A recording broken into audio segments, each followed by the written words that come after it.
Assalamualaikum warahmatullahi wabarakatuh. Salam hormat dosen penguji ujian kinerja PPG guru tertentu Kementerian Agama gelombang kedua tahun 2025. Perkenalkan, saya Edi Suwarto, LPTK Universitas Negeri Yogyakarta dengan nomor NIM 24105164496 ingin melaksanakan pembelajaran di Madrasah Aliyah Ping 3 Tambun Selatan, Bekasi dengan tema literasi keuangan atau melek finansial. Demikian sesi perkenalan dari saya. Wallahu muwaffiq ila aqwamit thoriq. Assalamualaikum warahmatullahi wabarakatuh.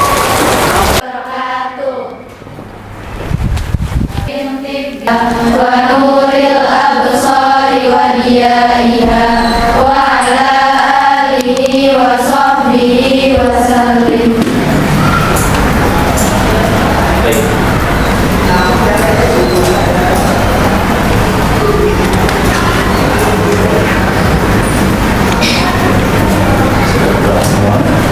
Sehat hari ini?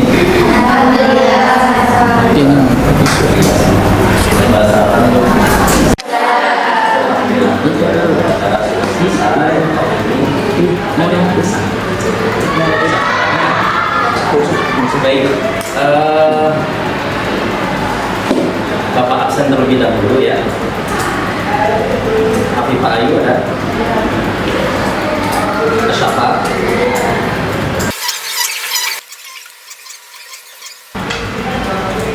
Sylvia Salma, Kanisa,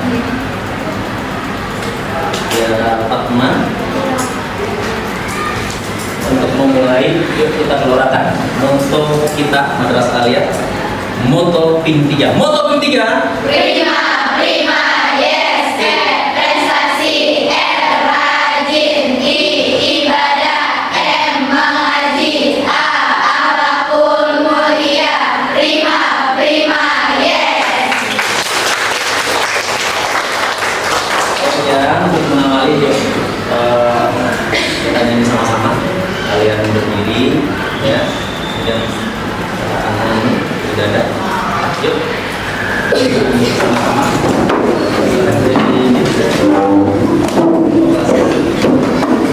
Indonesia bersatu, hiduplah tanahku, hiduplah negeriku, bangsaku, adikku semuanya. Bangunlah jiwanya, bangunlah badannya untuk Indonesia Raya. Indonesia Raya, merdeka, merdeka, hiduplah Indonesia Raya.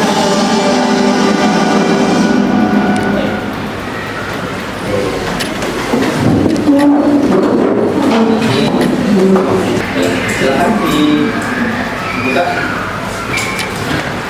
Dibuka pelajaran kita. Hari ini kita belajar materi tentang literasi keuangan. Kita bahas lebih jauh, tapi yang lalu pertemuan yang sebelumnya kita sudah membahas apa itu skala prioritas ya. Ada masih ingat skala prioritas? Kok kita ini dalam hidup harus punya skala prioritas atau segala sesuatu harus punya namanya breakdown, mana yang menurut kita sesuai dengan kebutuhan primer, kebutuhan sekunder, kebutuhan tersier. Masih ingat bahasan kita yang lalu bahwa kebutuhan yang paling pokok, yang paling dan harus kita penuhi adalah kebutuhan primer. Kalau nggak kita lakukan, kita penuhi, maka kehidupan kita tidak baik-baik saja. Contohnya apa kebutuhan primer? Masih kan?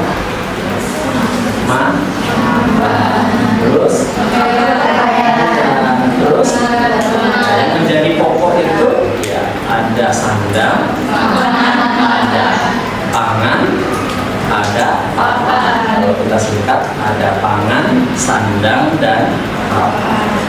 Nah, kalau bahasa kita, literasi keuangan adalah bahasanya melek keuangan, melek keuangan. Tahu apa itu? Ini apa ini? Ini? Semuanya apa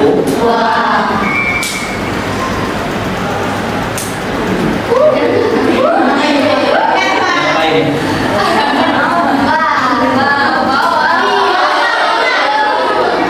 Coba, sampai mau ke depan?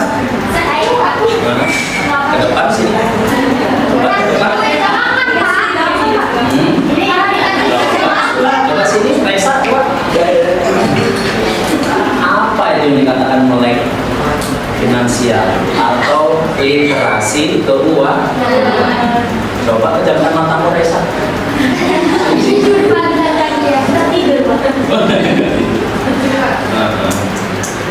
Pejamkan matamu ya. Coba melihat ke sana, ke kamera. Ke kamera. Kalau mau dari situ. Tutup matamu.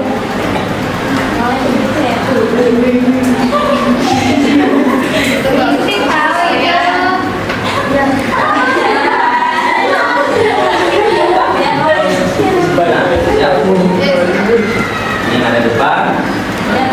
Mau nggak kamu kalau saya kasih ini? Mau ya? Udah buka matamu.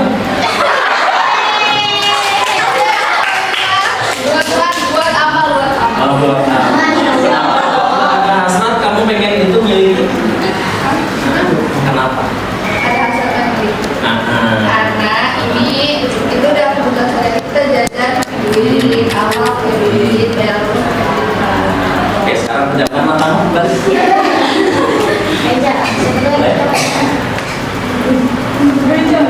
Mau nggak kalau saya kasih ini? Mau? Mau?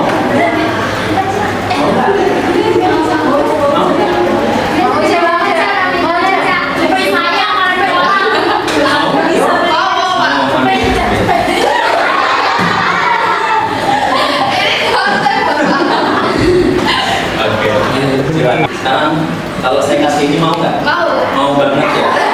Mau banget apa mau? Mau banget, Kalau saya kasih ini,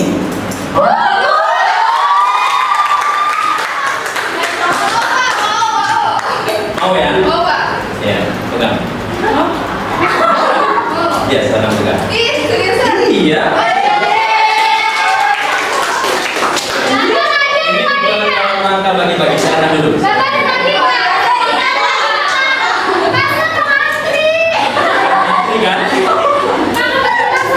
Baik, dari kasus ini ya,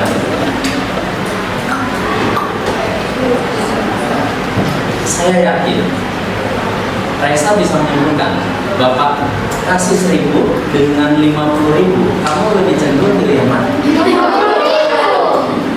Kenapa? Sehebat apapun, seberharga apapun yang ada di hadapan kita, menunya hebat seapapun, enaknya seperti apapun, duitnya banyak pun, kalau kita nggak melek, ya, uang itu mungkin dirasa kurang nikmat.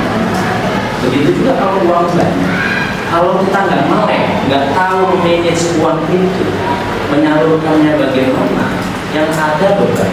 Kan ada toh orang yang meninggal bunuh diri gara-gara banyak. Tapi kita bahas bagaimana kita yang belajar ekonomi itu ujung-ujungnya kan bagaimana kita tahu dan mengenali duit. Karena ekonomi itu, ingat, oikos dan nomos, ilmu yang mempelajari tentang aturan rumah. Bagaimana kita manage ya kondisi keuangan kita, literasi kita bagaimana ya. Hari ini kita akan mempelajari sekaligus bisa mengambil hikmah. Yang pertama ya, bahwa kita harus tahu, harus bisa mengenali ya, bagaimana masalah-masalah yang ada di lingkungan kita, di lingkungan keluarga, di lingkungan sekolah, masyarakat, bahkan sampai di lingkungan negara pun, ya kan? Butuh nggak? Perlu nggak literasi keuangan? Ya, jangan sampai ya kita nggak punya uang berujung kematian, punya banyak uang juga berujung kematian. Jangan sampai ya. Kemudian yang kedua ya, kita mampu menganalisis permasalahan yang nanti kita hadirkan itu. Kira-kira bisa nggak kita menganalisis atau menganalisa ya, setelah mengidentifikasi menganalisa masalah itu? Mudah-mudahan dengan kita belajar hari ini mengenal bagaimana kita bisa melek terhadap duit ya, bukan penerbitannya ini saya. Kemudian yang ketiga, kita ya mampu merumuskan solusi. Jadi hadirnya kita, hadirnya kamu, kalian semua belajar ekonomi itu memberikan solusi. Jangan justru problem maker ya, pembuat masalah jadinya. Harusnya sebaiknya adalah problem solver ya. Nah, ini kita coba hadapi salah satu contoh ya, kasus yang terjadi bagaimana seorang mahasiswa menjadi korban ya. Pemirsa, OJK akan memperkuat literasi keuangan masyarakat dengan melibatkan berbagai kalangan pada tahun 2023. Harus terus digerakkan bersama-sama oleh semua kalangan, termasuk para pimpinan akademisi.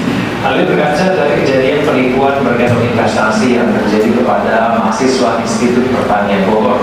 OJK memberikan keringanan pembiayaan kepada ratusan mahasiswa IPB yang menjadi korban penipuan berkedok investasi ini. Membangun dan memperkuat literasi keuangan di masyarakat melalui kampanye nasional yang masif akan menjadi prioritas otoritas jasa keuangan di tahun 2023. Pasalnya, kejadian yang menimpa mahasiswa IPB terkait penipuan berkedok investasi menjadi pelajaran penting karena menimpa mahasiswa yang seharusnya memiliki literasi keuangan yang baik, sehingga mahasiswa menjadi pelopor atau agen literasi keuangan bagi masyarakat. OJK akan memperkuat program literasi keuangan di masyarakat bekerjasama dengan sejumlah pihak dengan sasaran prioritas pelajar, santri, UMKM, penyandang disabilitas, dan masyarakat daerah 3T atau terdepan, terluar, dan tertinggal. Di sisi perlindungan konsumen, OJK akan memperkuat program dan kebijakan untuk membantu masyarakat menyelesaikan masalah dengan pelaku usaha jasa keuangan. Dari hasil laporan dan pengaduan yang dibuka oleh Satgas Waspada Investasi, ada 117 orang mahasiswa IPB yang menjadi korban kasus penipuan berkedok investasi. 41 pihak setuju memberi relaksasi melalui restrukturisasi penghapusan pokok, bunga, dan denda.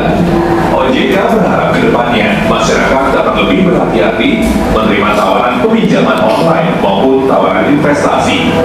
Dari Jakarta, Sisilia, MGN. Oke, coba kita ya. Ini salah satu data ya yang kita peroleh dari Otoritas Jasa Keuangan bahwa korban pinjaman online ya ini tidak hanya menyasar generasi milenial, tapi juga sampai merambah kepada generasi kalian ya, generasi Gen Z ya. Bahwa usia 19 sampai 34 tahun merupakan kelompok usia dengan tunggakan utang pinjol yang terbanyak ya. Kalian menuju OTW ke sana kan? Baru berapa tahun ini? Berapa tahun? 17 tahun. Kemudian PPATK, Pusat ya Pelaporan ya Analisis Transaksi Keuangan mencatat 3,8 juta pemain judi online, judol ya, terjerat pinjaman online ilegal ya. Apa dampak dari judi online? Bapak tadi sudah sampaikan ya, salah satunya keluarga hancur, perceraian meningkat, angka bunuh diri meningkat. Angka kriminalitas meningkat. Karena apa? Bisa jadi anaknya juga jadi korban, ya kan? Kemudian mayoritas korban judi online itu 80% berasal dari masyarakat menengah ke bawah.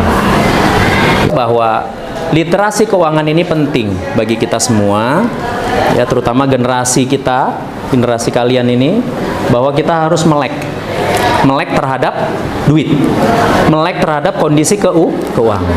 Harus pintar-pintar, ya. Kantong kita sudah ada, dompet kita sudah ada, nah kita manage, ya. Yang pertama, ya, yang dikatakan melek finansial itu yang pertama harus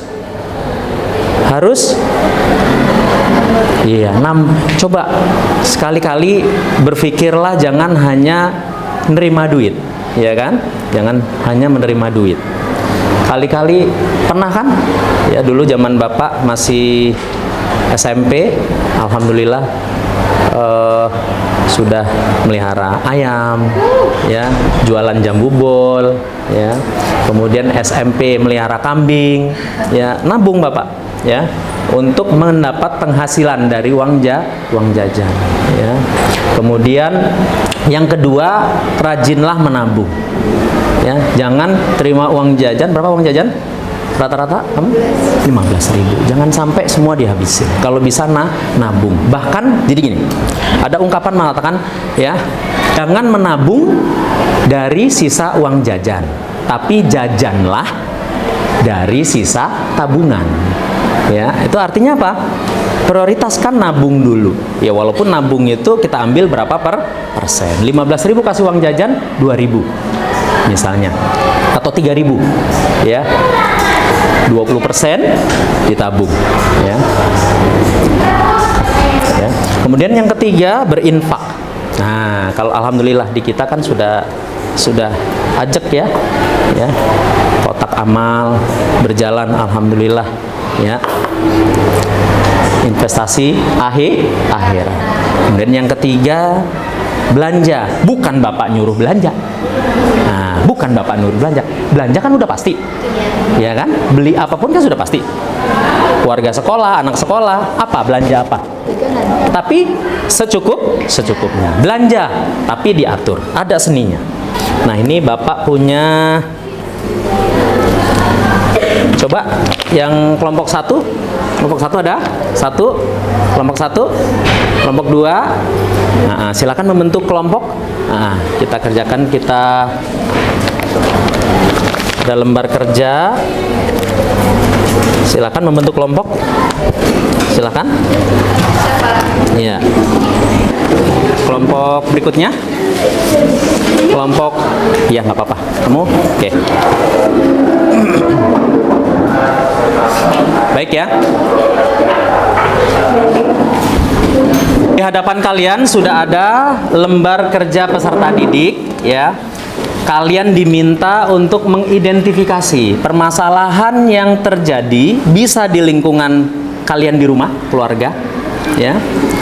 Bisa di lingkungan di sini, di madrasah, di sekolah, bisa di lingkungan masyarakat sekitar, tetangga, atau dalam dunia kemasyarakatan, dan bisa, ya, permasalahan itu terjadi lingkup negara atau bangsa dan negara, ya. Jadi kalian diminta, ya, sebagai pelajar untuk memberikan, ya, mengidentifikasi masalah untuk menyelesaikan, ya, permasalahan yang ada di lembar kerja peserta didik. Ya, silakan. Nanti silakan dipresentasikan, silakan maju, ya. Silakan. Kenapa? Bisa nggak ngasih bayangan? Mengapa tingkat literasi keuangan yang rendah bisa berdampak negatif bagi pertumbuhan ekonomi nasional? Karena apa? Mengapa masyarakat rentan menjadi korban investasi ilegal? Kira-kira apa? Kenapa? Mengapa masyarakat rentan? Kamu bisa bikin buat yel-yel? Bisa nggak? Atau lagu rap? Nggak bisa? Ya, misalkan pokoknya mana aja, siapin aja nanti biar ini tulis aja, ya, siapin nanti, ya. Oke. Bapak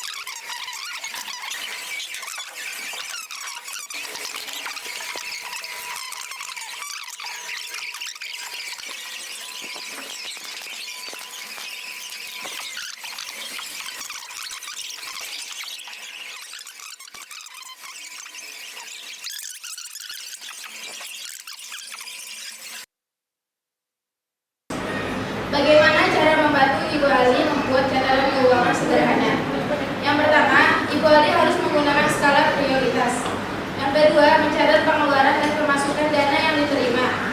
Yang ketiga, ibu wali harus punya sisipan untuk keadaan darurat. Sekian dari kelompok kami. Wassalamualaikum warahmatullahi wabarakatuh.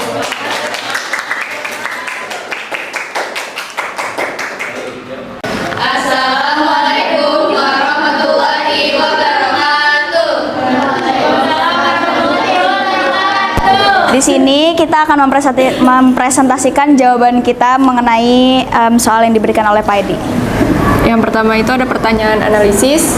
Mengapa tingkat literasi keuangan yang rendah bisa berdampak negatif bagi pertumbuhan ekonomi nasional?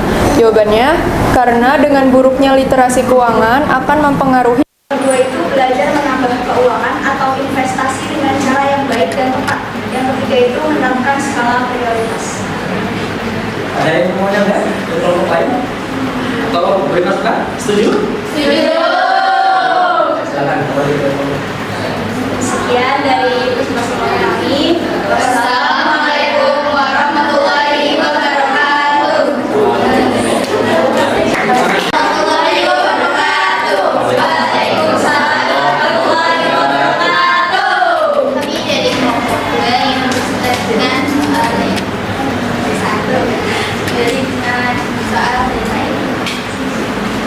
Ini supaya menanggapi siswa itu identifikasi faktor-faktor yang menyebabkan siswa bolos. Jadi yang satu itu adanya kurangnya memahami dalam mengelola prioritas. Sedang kedua juga tidak bisa membedakan kebutuhan pikiran dengan student. Contohnya itu kayak dia lebih memprioritaskan menulis detail daripada Terus yang kedua ada pertanyaan solusi. Di sini menjawab yang merumuskan satu program atau kampanye kreatif yang bisa kalian usulkan ke OSIS untuk meningkatkan kesadaran tentang program tersebut. Di sini kami jawab ingin mengusulkan berdasarkan blok 1 sehari 10.000. Ada yang mau nanya? Iya. Kayak kenapa kok bisa 10.000? Kenapa nggak 10.000? Kenapa nggak 15.000? Jadi kalau misalkan OSIS nanya nih kayak kamu boleh tes 15.000 gitu, 15.000-nya itu kamu dibikin jadi 70% aja, jadi 10.000 buat jajan, 5.000-nya buat menabung atau buat makan.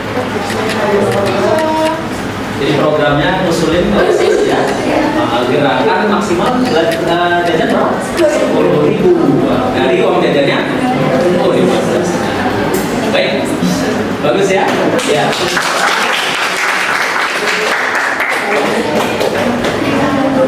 Sekian dari kelompok kami. Assalamualaikum warahmatullahi wabarakatuh. warahmatullahi wabarakatuh.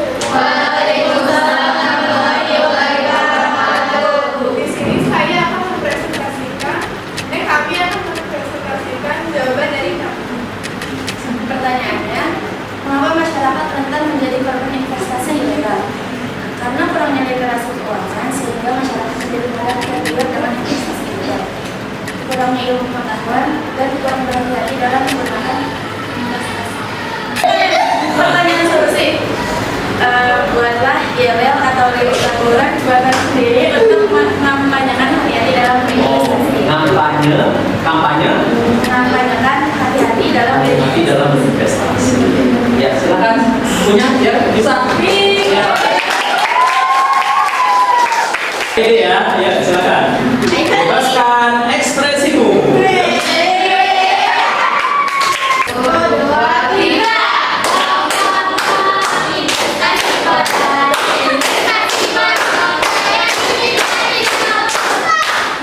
Menanalisasikan investasi ilegal.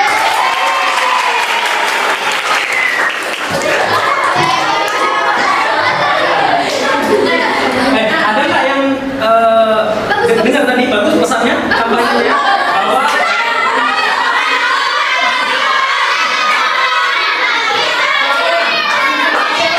investasi bodong harus Hindari dong. coba sekali lagi.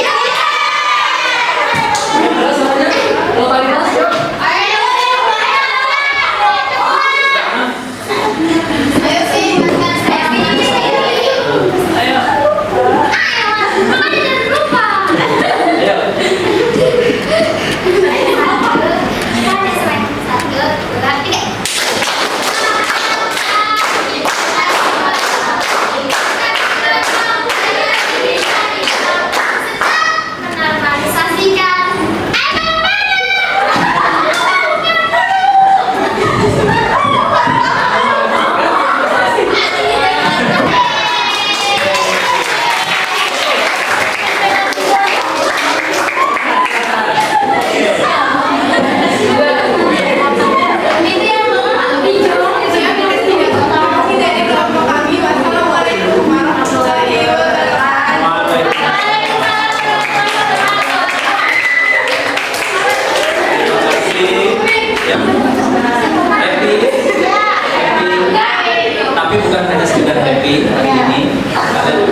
mengetahui permasalahan-permasalahan yang ada di dalam keluarga. Tadi Bu Ali, ya. Kemudian yang tadi mengkampanyekan yang terakhir, mengkampanyekan dengan cara membuat yel-yel atau jargon bahwa investasi bodong itu dihindari. Itu luar biasa. Ini yang kelompok Resha dan kawan-kawannya kesimpulan hari ini. Yang pertama, jangan lupa fokuslah bagaimana, bukan hanya menghabiskan uang ya. Melek finansial itu pengertiannya bukan bagaimana saya dapat duit terus mengatur sekian-sekian, bukan itu. Tapi orang ekonomi, ya, berpikir ekonomi itu selalu berpikir aku dapat uang ini dari mana. Yang kedua, gemarlah menabung. Ya, ketika masih kecil, kalian juga masih ingat ketika di MI, ya, di SD, ya, diajarkan bagaimana kalian bikin atau mendapatkan buku tabungan, ya kan? Bahkan sampai sekarang kita aktualisasikan atau kita aplikasikan dalam kehidupan kita di madrasah aliyah. Yang ketiga, jangan lupa nabung untuk kebutuhan dunia dan jangan lupa nabung juga buat akhirat. Yang terakhir adalah belanja. Belanja dalam artian berbijaklah, ariflah dalam mengatur uang belanja. Ya, kita dapat uang jajan 15.000, jangan dihabis. Karena apa? Orang itu kan selamanya nggak sehat. Ya, harus mengalokasikan kalau kita saat. Ya. Baik, kita tentukan hari ini ada 4 poin. Kemudian Bapak mau nanya, kira-kira kamu bisa menyimpulkan apa ya pelajaran yang bisa kamu dapat hari ini? Ada yang bisa? Silakan. Ada? Ya. Coba Raisa, kamu dapat pelajaran hari ini? Kita harus bisa mengatur keuangan yang baik pas sebagai belajar. Terus kalau misalnya mau menghasilkan uang, investasi itu nggak boleh pakai cara yang asal-asalan, harus jelas gitu kan. Karena kalau pakai cara yang asal-asalan kan kayak masih berbeda lagi. Jadinya dia dapat dia terjerat pinjol gitu. Jadinya itu kalau sudah kita sendiri. Setuju yang lain? Ada yang lain? Ada apa? Jadi itu pelajaran kita hari ini bahwa kita berpikir dapat uang, kita manage sebaik sebisa mungkin kita tabung, kemudian jangan sampai tertarik pada pinjol, kemudian judol, segala sesuatu yang minta dan pengennya bisa. Tidak ada yang instan judulnya. Ya, yang instan itu apa? Oke, kasih tepuk tangan. Oke. Sekali lagi, satu, tiga. Prima,